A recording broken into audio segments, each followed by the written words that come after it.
So you finally finished all of the research for your book, you've spent time outlining, you've spent time figuring out what story you want to tell, and now comes the actual fun part of writing.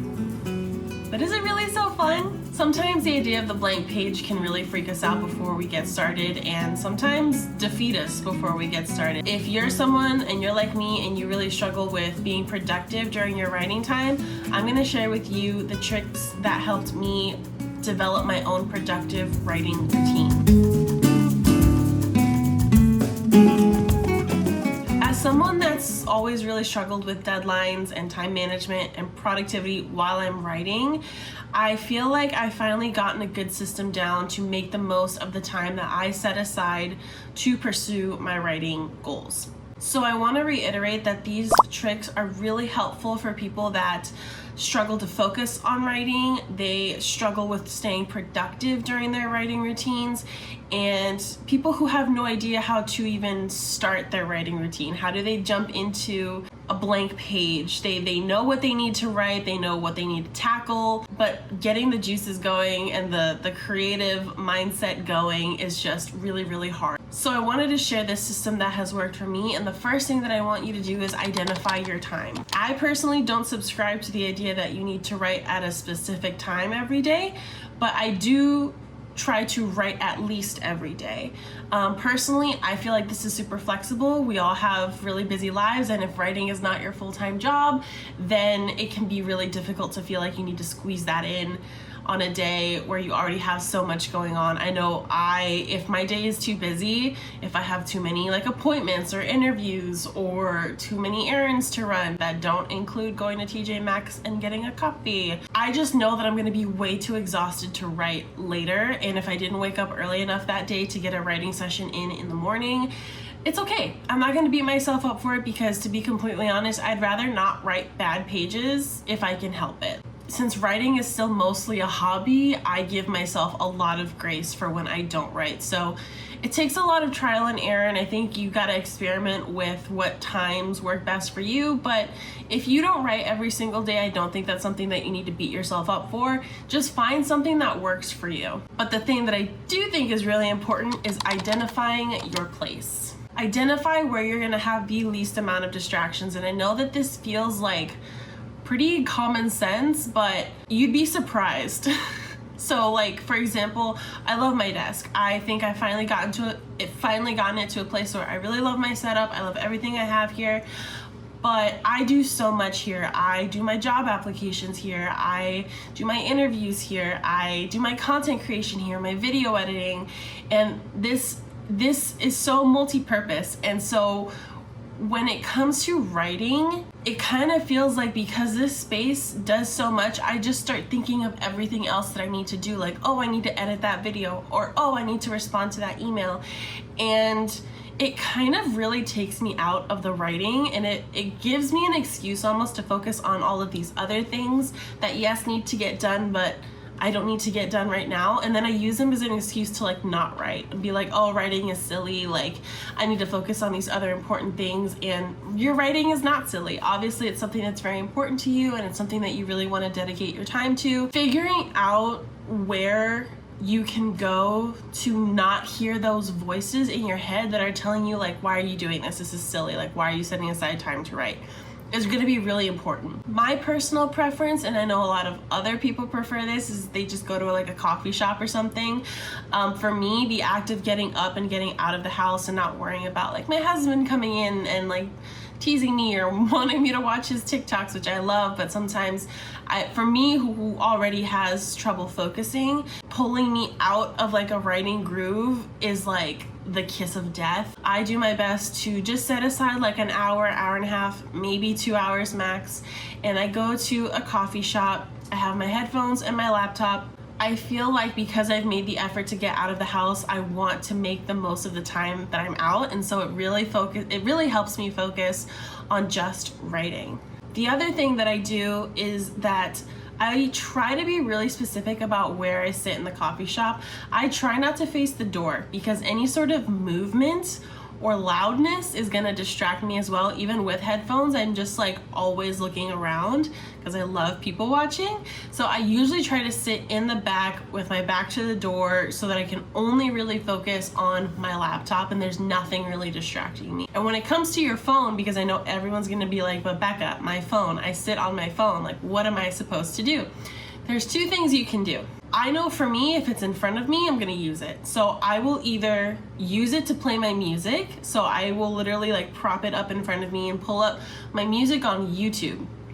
And I'll put it there and I'll have a video going and it just kind of goes. And before you know it, 5, 10, 15 minutes into writing, I kind of forget that it's there and it's serving a purpose. It's giving me my music and it's giving me a nice visual to look at. So I just leave it, right? Or leave it in your purse. I swear to God, leave it in your purse. Put your purse somewhere either next to you, between your feet, on the floor, wherever you can, to just have it out of your way, out of your sight, and really dedicate at least like 5-10 minutes to just getting into the writing groove, and I guarantee you'll forget about your phone.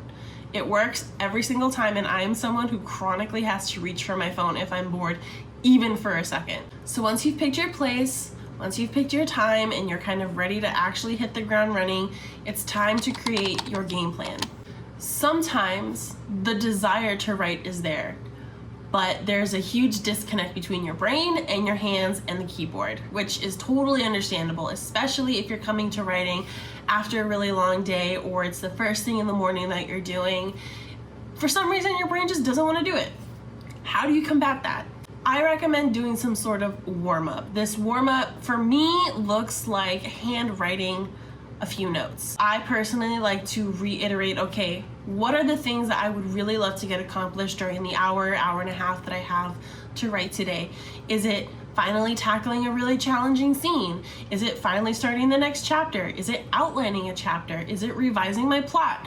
Because I want to reiterate that even if you don't make progress on your manuscript, if you need to spend time reworking something that you know is a really big developmental edit that needs to happen, that is also working on your book. So even though the word count is not going up, the amount of effort that you are pouring into the project is. And so I need you to celebrate your wins when you do dedicate time to that, because it's gonna make your manuscript that much better in the end. But since we're talking about drafting, we're gonna talk about drafting. Like I said, I'll write everything down that I wanna get done in a session, and sometimes I'll even expand on my existing outline. For example, I like to write a couple bullet points on what needs to happen in each chapter, and as I really start thinking about those bullet points, I'm like, okay, how do we get there? What scenes need to happen? Where are my catalysts? And I will handwrite everything out, and what it does for me is it slowly starts to paint a picture of what the chapter is going to look like, and that goes a really long way in helping me understand what needs to happen, what I need to write, and how I need to get there. You could do a few other warm-ups. You could do, I think when it comes to like really character-driven stories, it would be fun to maybe write a letter from a character's perspective or a journal entry of what they're going through in that moment in the book. And it kind of helps you get in the right voice, especially if you're working with a few different POVs. And it's just fun. It gives you a better insight as to your character's motivations, what they're thinking, what they're feeling, how the scene kind of plays out before you've gotten to it. And it's just a really nice way to do, like, spend 5 to 10 minutes working on something that's going to help you get in the right headspace.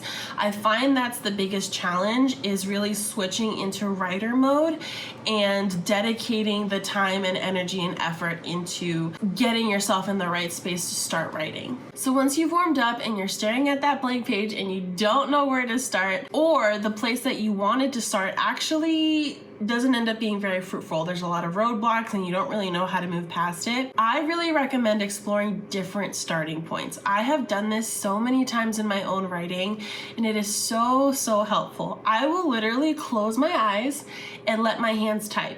And if I run into a roadblock, I will delete it. I'm like, okay, that's not the right spot.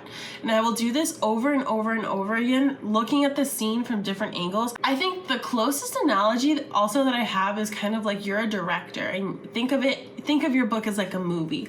Visually, what's the most interesting thing? What's the most interesting shot that you could get? This helps really expand the way that you're looking at your story, and it allows you to kind of drop in at better points of the story, and you can still get to the stuff that you wanted to write, that you thought you wanted to write in the beginning, but you get to it in a much more interesting way. I have revised so many chapter outlines and subsequent plot lines doing this because I realized that when I outlined, I was starting my chapters in the wrong place. So things might need to shift around, but that's okay because you're telling the best story. You're telling the best version of the story, and really that's what you want. In my experience, I know that I've found the right starting point for my chapter or for my scene when I close my eyes and I write and I write and I just keep writing and it just keeps coming out. Like when there's no natural stopping point, that's when you know that you found the right place because the story is coming out organically. And so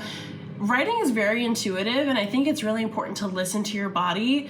It will tell you what's working and what's not. If it's not working for you and if it's not interesting for you, it's not going to be interesting for the reader. Sometimes you might have to sacrifice a scene that you had already envisioned in your head for something better. The other thing that I recommend is when you're writing and you finally get into the groove and you're getting the words on paper, I beg of you to not look at your word count. I beg of you. I feel like a lot of authors use word count as a way to track their progress. But we are human, and then we begin comparing our pace, our writing pace, to other people's writing paces. Or, man, I really wanted to hit 1,000 words in like 40 minutes and I didn't do that. That's a lot, by the way. That's like an insane pace. It's just so counterintuitive. I recently went through finishing my fun and games section of my book without any sort of writing goals in mind. I just wrote, and it was so helpful for me personally because I felt like I just got to focus on the story and the writing instead of focusing on hitting a specific number of words a day. It also really, I think, kind of nuked the quality of my writing sometimes because I was so much more preoccupied with hitting word counts than I was hitting certain writing milestones in terms of craft and in terms of story and in terms of the book itself. Like I said, word counts are such a great way to like measure success, but I think it can wreak havoc on your self-esteem as a writer. And so I want to propose that you try to find different ways to measure your success for a writing session. For example, instead of thinking about, I only wrote 600 words in an hour and a half, you can think of, I wrote for an hour and a half today. Or I managed to dedicate time to this today when I thought that I couldn't. Or I wrote a line that I was really proud of. Or I finally tackled a really tricky scene. Regardless if it was good or bad, I finally managed to do it. And I think it's important to measure your success outside of numbers and metrics, because those are the little victories that are going to keep you elevated and positive and look at your work through a much more forgiving lens when you're in that process of getting it out on paper. When you're editing, then you can go back and be a little bit more cutthroat about things and you can figure out kind of what needs to go and what can stay. But I think being able to be your own hype person when it comes to your writing and allowing yourself to just take the time to write is really important. I have incorporated every single thing that I've mentioned here today into my own writing routine, and I have seen such a significant difference in not only the quality of my writing, but just the way that I approach writing in general, the way that I approach the hour, hour and a half, 2 hours that I give myself every day or every other day to like pursue this creative thing. And so I feel like, as someone that struggles really, really badly with like my attention span, that these are all really tangible, really easily attainable small shifts that you can make to help you hit those writing goals a little bit quicker and a little bit more productive, and in a way that's not going to just destroy you and burn you out. I hope you guys enjoyed this video. If you like this video, please consider subscribing. I do post new videos every Saturday. I focus on books, writing, lifestyle, and we have a good time. I love my little community and we are growing ever so quickly, and I just want to give a big thank you to anybody that supports the channel. And if you like this video, please give it a thumbs up. Please leave a comment if there's anything that you'd like to see from me in the future, or share what's working for you and your writing routines. I would love to learn a little bit more about all of you and how you kind of tackle your productivity and your writing goals. And thank you all so much for watching. I will see you in the next video. Bye!